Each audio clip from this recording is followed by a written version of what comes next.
YouTube friends and welcome back to my channel. So friends, फिर से मेरे channel पर दिल से स्वागत करती हूँ सभी को। और मैं आज आप लोगों के साथ शेयर करने वाली हूँ त्रिपुरा स्टाइल से स्नेल कुक रेसिपी। और आज मैं 2 तरह की रेसिपी आप लोगों के साथ शेयर करने वाली हूँ। और मेरा पहला करी होगा स्नेल और पापाया की। मैं आज आप लोगों के साथ 2 करी दिखाने वाली हूँ, 2 करी शेयर करने वाली हूँ। और मैं नॉर्थ ईस्ट त्रिपुरा से हूँ। तो मैं आज बना रही हूँ पापाया और स्नेल के साथ एक रेसिपी। और मैं अब स्नेल को काट कर साफ़ कर रही हूँ। इसे निकाल कर अच्छी तरह से काट लूँगी।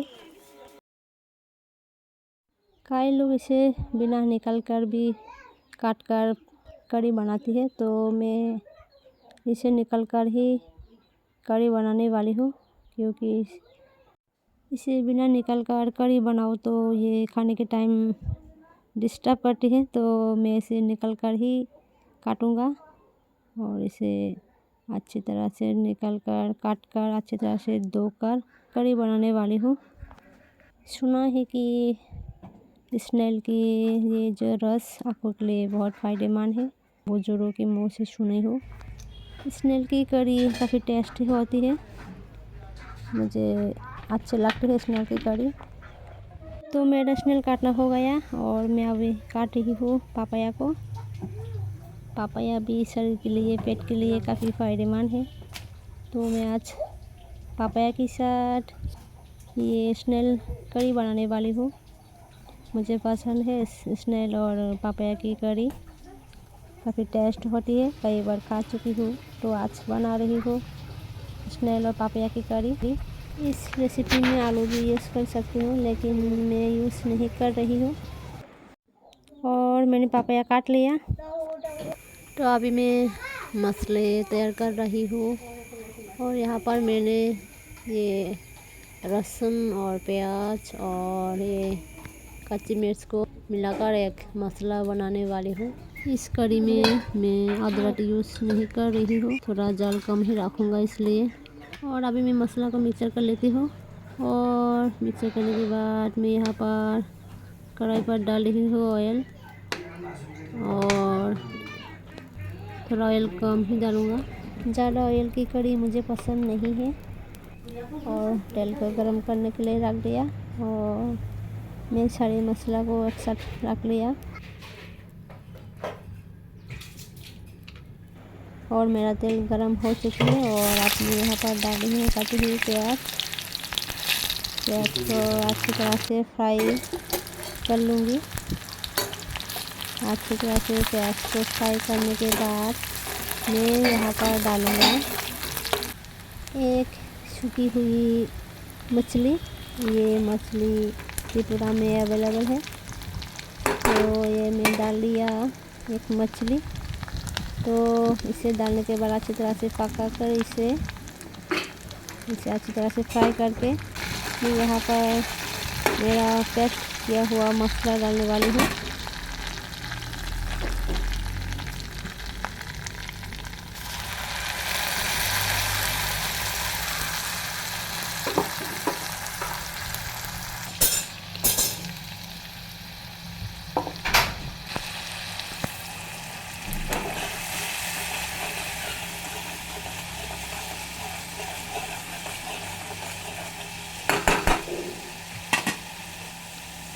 और मैं आप यहाँ पर थोड़ा सा हल्दी पाउडर डाल दिया।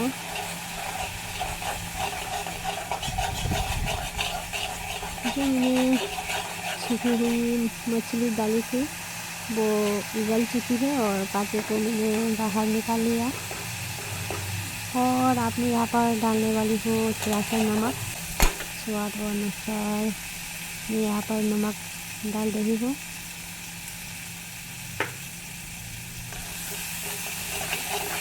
और आपने यहाँ पर पहले डाल दी हूँ काटी हुई पापाया को। पापाया डालने के बाद मैं यहाँ पर डालूँगा मेरी काटी हुई स्नेल को डालकर अच्छी तरह से पकाऊँगा।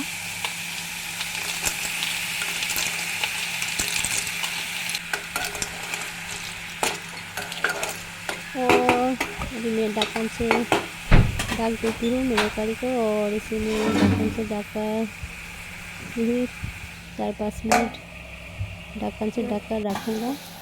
4-5 मिनट बाद मैं फिर से ढक्कन को खोलकर मेरे करी को अच्छी तरह से कड़ी से जो पानी निकालती है उसे सूखने के बाद मैं यहाँ पर थोड़ा सा पानी डालने वाली हूँ और मेरा मसाला फ्राई हो चुकी है और अब मैं यहाँ पर डाल रही हूँ थोड़ा सा पानी और इसे मैं करीबन 15 मिनट्स पकाऊंगा। कड़ी में जो पानी डाला था उसे मैं अच्छी तरह से सुखा लिया। 15 मिनट्स के बाद मैंने कड़ी को निकाल लिया और कड़ी काफ़ी अच्छा हुआ, काफ़ी टेस्टी हुआ। स्नेल और पापाया का रेसिपी मुझे काफ़ी पसंद है, काफ़ी टेस्ट भी हुआ ये रेसिपी, इसलिए आप लोगों के साथ शेयर किया। और मेरा नेक्स्ट रेसिपी है बेम्बू शूट और स्नेल का। ये रेसिपी भी काफ़ी मज़ेदार है। त्रिपुरा स्टाइल में ये रेसिपी काफ़ी फेमस है, काफ़ी चलता है ये रेसिपी। इस रेसिपी को त्रिपुरा में बोलता है चाकरी और मैं यहाँ पर चाकरी रेसिपी बनाने वाली हूँ और इसके लिए मैंने पहले यहाँ पर कुकर पर ये पानी को गर्म करने के लिए रख दिया था पहले से ही। और यहाँ पर मैं डाल रही हूँ बेकिंग सोडा और सोडा डालने के बाद मैं थोड़ा नमक भी डाल दिया और पानी गर्म होने के बाद मैं यहाँ पर डाल रही हूँ बेम्बू शूट को मैंने यहाँ पर डाल लिया। बेम्बू शूट को डालने के बाद 1-2 सेकंड के लिए ढक्कन से ढककर रखूँगा, थोड़ा से उबालने दूँगा और 1-2 सेकंड के बाद फिर से मैं इस ढक्कन को खोलकर ढक लेती हूँ। तो काफ़ी उबाल चुकी है। तो यहाँ पर मैं अब डालने वाली हूँ स्नेल को मैं अब डाल लिया और आपने इसे थोड़ा पकने दूँगा। फिर से मैं ढक्कन से ढककर रखूँगा 2 सेकंड के लिए, थोड़ा उबालने दूँगा पानी को। और उसके बाद मैं यहाँ पर डाल रही हूँ थोड़ा दाल डालने से इस रेसिपी पर काफ़ी टेस्ट होती है। और आपने यहाँ पर थोड़ा डाल लेती हूँ मेरी बेबी की फेवरेट कटहल की दाने।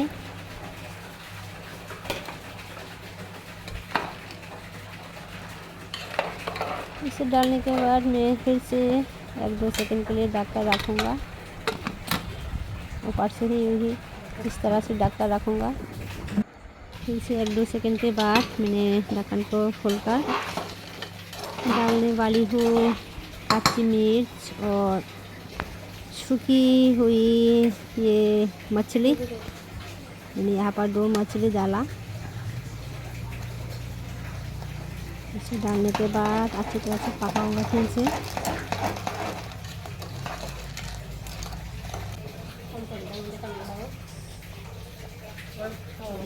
मछली की जो काटी थी उसे मैंने निकाल लिया।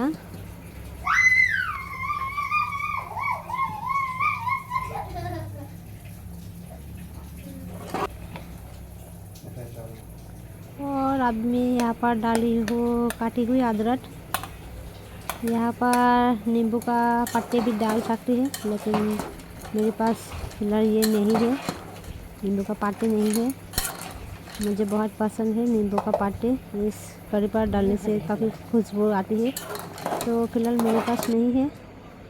तो आप मैं यहाँ पर इस करी पर थोड़ा तड़का लगाने वाली हूँ। तो मैंने पैन पर तेल डाल लिया और इसे गर्म होने के लिए रख देती हूँ, थोड़ा वेट कर लेती हूँ। और तेल गर्म होने के बाद मैंने यहाँ पर डाल लिया थोड़ा सा फ़ौरन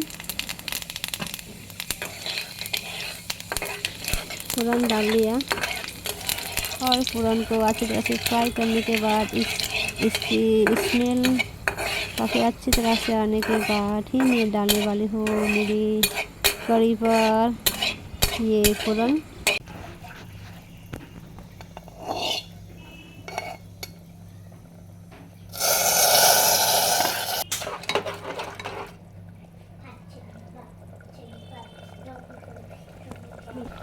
और अभी मैं यहाँ यहाँ पर डाल रही हूँ राइस फ्लोर, तो राइस सूप को गाढ़ा करने के लिए।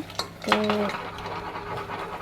मैं डाल रही हूँ यहाँ पर राइस फ्लोर, और इसे डालने के बाद थोड़ा उबालने के बाद मैं मेरी तड़का को निकालने वाली हूँ।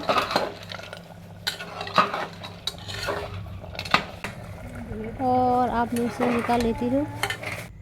तो फ्रेंड्स, ये है मेरा आज का स्नेल कुक रेसिपी।